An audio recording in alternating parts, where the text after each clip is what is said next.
ఇక రాష్ట్రంలో కొనసాగుతున్న ప్రత్యేక ఓటరు జాబితా సవరణ ప్రక్రియపై ముస్లిం మైనార్టీ హక్కుల పరిరక్షణ సమితి కీలక వ్యాఖ్యలు చేసింది. ఎన్నికల సంఘం గడువును ఈ నెల 24వ తేదీ వరకు పొడిగించిన నిర్ణయాన్ని స్వాగతించిన సమితి అధ్యక్షుడు ఫారూక్ షుబ్లీ ప్రతి అర్హుడైన ఓటరు పేరు జాబితాలో నమోదు అయ్యేలా మరో నెల రోజుల పాటు గడువును పొడిగించాలని ఎన్నికల సంఘాన్ని కోరారు. డ్రాఫ్ట్ ఓటర్ల జాబితా విడుదల తర్వాత తలెత్తే సమస్యల పరిష్కారం కోసం హైకోర్టు న్యాయవాది అబ్దుల్ సలీం ఆధ్వర్యంలో ప్రత్యేక లీగల్ కమిటీ ఏర్పాటు చేసి బాధితులకు ఉచిత న్యాయ సహాయం అందిస్తామని ప్రకటించారు. ఓటర్లు తమ పేర్లు డ్రాఫ్ట్ జాబితాలో సరిగ్గా ఉన్నాయో లేదో తప్పనిసరిగా పరిశీలించాలని మాజీ senior civil judge Sheikh Imtiaz సూచించారు. అవసరమైతే రాష్ట్ర వ్యాప్తంగా ప్రత్యేక డెస్కుల ద్వారా అవగాహన కల్పించడంతో పాటు న్యాయపరమైన సహాయం కూడా అందిస్తామని తెలిపారు.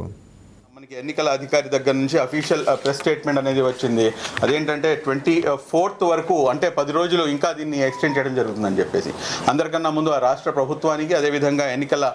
అధికారులకు దాని తర్వాత మీడియా మిత్రులకు సైతం కూడా, ఎందుకంటే మేము లేవదీసినటువంటి ఏదైతే డిమాండ్ ఉందో ఆ డిమాండ్ని మీరు నొక్ అండ్ కార్నర్ మొత్తం రాష్ట్ర వ్యాప్తంగా కూడాను ప్రతి చోట తీసుకెళ్లడంలో సహకారం అందించినటువంటి మీడియాకు కూడాను మనస్ఫూర్తిగా ధన్యవాదాలు తెలియజేస్తూ, అదేవిధంగా ఈ ఎన్నికల ప్రక్రియ అనేది ఎస్ఐఆర్ ప్రక్రియ అనేది 24th జూలైకి అయిపోయిన తర్వాత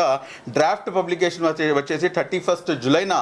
డ్రాఫ్ట్ పబ్లికేషన్ రిలీజ్ అవుతుంది. దాని తర్వాత జరిగేటటువంటి ఏదైతే ప్రక్రియ ఉందో అబ్జెక్షన్స్ కానివ్వండి లేకపోతే ఇతరత్ర ఏదైతే లీగల్ కాంప్లికేషన్స్ ఉన్నాయో ఈ లీగల్ కాంప్లికేషన్స్కి ఏ రకంగా అడ్రస్ చేయాలి అని చెప్పేసి ఒక సామాన్య ప్రజల్లో సైతం కూడాను ఇది ఒక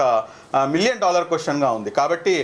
మైనార్టీ హక్కుల పరిరక్షణ సమితి లాస్ట్ 1 month నుంచి రాష్ట్ర వ్యాప్తంగా 65 నియోజకవర్గాల్లో ప్రత్యేక అంటే డెస్క్లు అనేది ఏర్పాటు చేసి 65 నియోజకవర్గాల్లో కేవలం మైనార్టీ వర్గానికే కాకుండా, ఎందుకంటే ఎస్ఐఆర్ ప్రక్రియ అనేది అందరికీ, కానీ మైనార్టీ ముస్లిమ్స్ అయితే కొంచెం ప్యానిక్ అవుతున్నారు కాబట్టి దానికి ఇంకొంచెం ఎక్కువ కాన్సన్ట్రేట్ చేయడం జరిగింది. కాబట్టి అన్ని చోట్ల కూడాను 65 నియోజకవర్గాల్లో ఈ యొక్క స్పెషల్ డెస్క్లు అనేది ఏర్పాటు చేసి కార్యక్రమాన్ని నిర్వహించడం జరిగింది. రానున్న రోజుల్లో మా యొక్క మైనార్టీ హక్కుల పరిరక్షణ సమితి యొక్క సర్వీసెస్ని ఇంకా కాస్త ముందుకు ఎక్స్టెండ్ చేస్తూ రాష్ట్ర వ్యాప్తంగా ఒక 20 మెంబర్స్ అఫీషియల్ మన ఎవరైతే న్యాయవాదులు ఉన్నారో రాష్ట్ర వ్యాప్తంగా ఉన్నటువంటి న్యాయవాద సోదరులు ఎవరైతే ఉన్నారో మన మైనార్టీ హక్కుల పరిరక్షణ సమితికి హైకోర్టులో ఉన్నటువంటి మన అబ్దుల్ సలీం గారు ఆయన అధ్యక్షతన మనం అందరం కూడాను ఒక లీగల్ టీం అనేది ఏర్పాటు చేయడం జరుగుతుంది. ఈ లీగల్ టీం ద్వారా ఎక్కడ ఎటువంటి సమస్య లేవదెత్తినా లేకపోతే ఎవరికి ఎటువంటి సమస్య, ఇది కేవలం మైనార్టీస్ కోసం కాదండి, ముస్లిమ్స్ కోసం కాదు,